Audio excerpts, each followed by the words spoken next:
సందర్భంలో rules frame చేస్తున్న సందర్భంలో యూనివర్సిటీస్ బీసీలకు సంబంధించి కూడా అపాయింట్మెంట్ అథారిటీ అంతా కూడా గవర్నర్కి సర్వాధికారాలు ఇస్తూ ఒక ప్రపోజల్ అనేది తయారు చేస్తున్నారు.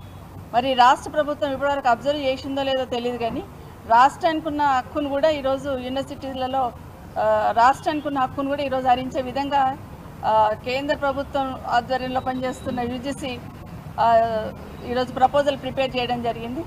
ఈ రాష్ట్రంలో ఇప్పటికున్న యూనివర్సిటీలకు ఉన్న వీసీలను అపాయింట్ చేసే అధికారం రాష్ట్ర ప్రభుత్వం ద్వారా గవర్నర్కి ప్రపోజల్ పంపిస్తూ చేసేవాళ్ళం. ఇప్పటికే అంతంత అధికారాలు యూనివర్సిటీలలో ఉన్న రాష్ట్ర ప్రభుత్వానికి అంతంత అధికారాలు ఉన్న సందర్భంలో బీసీలను అపాయింట్ చేసే అధికారాన్ని కూడా రాష్ట్ర ప్రభుత్వం నుండి హరించేస్తూ యూజీసీ ప్రపోజల్ పెట్టున్నారు. మరి రాష్ట్రంలో ఉన్న ప్రభుత్వం ఇప్పటికీ కనీసం ఇది అబ్జర్వ్ చేసిందా, అసలు ఈ ఆలోచన చేసిందా, అసలు స్టడీ చేసిందా, అసలు రాష్ట్ర ప్రభుత్వం స్టాండ్ ఏంటో కూడా అర్థం కాని పరిస్థితులలో ఇంకొక 5 రోజులలో మీ నిర్ణయం ఏంటో చెప్పండి అని చెప్తున్న సందర్భంలో ఈ ప్రభుత్వానికి ఉలుకు పలుకు అనేది లేకుండా పోయింది.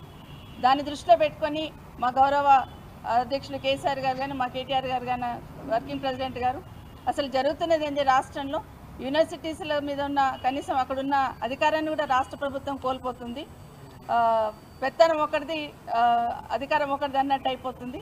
కాబట్టి ఖచ్చితంగా దాన్ని స్టడీ చేయండి అని ఇక్కడ ఉన్న వేదిక మీద ఉన్న అందరినీ కూడా గౌరవ ఎక్స్ ఎంపీ గారు వినోద్ కుమార్ గారితో పాటు గౌరవ పెద్దలందరినీ కూడా కలిసి స్టడీ చేయండి, మా విద్యార్థి నాయకులందరూ కూడా కలిసి స్టడీ చేయండి అన్నప్పుడు టోటల్గా వాళ్ళు ఇచ్చిన డ్రాఫ్ట్ స్టడీ చేయడం జరిగింది. చేసినప్పుడు కనీసం బీసీలను అపాయింట్ చేసే అధికారాన్ని కూడా ఈరోజు హరించేస్తున్న సందర్భంలో రాష్ట్ర ప్రభుత్వం స్టాండ్ ఏందనేది అర్థం కాని పరిస్థితులలో దీన్ని మేము పార్టీ తరఫున కూడా సంపూర్ణంగా వ్యతిరేకిస్తున్నాం అనే దాన్ని యూజీసీకి పంపించడానికి అనేది ప్రిపేర్ చేయడం జరిగింది. ఇప్పటికైనా రాష్ట్ర ప్రభుత్వంలో ఉన్న పెద్దలు, ఎందుకంటే గౌరవ ముఖ్యమంత్రి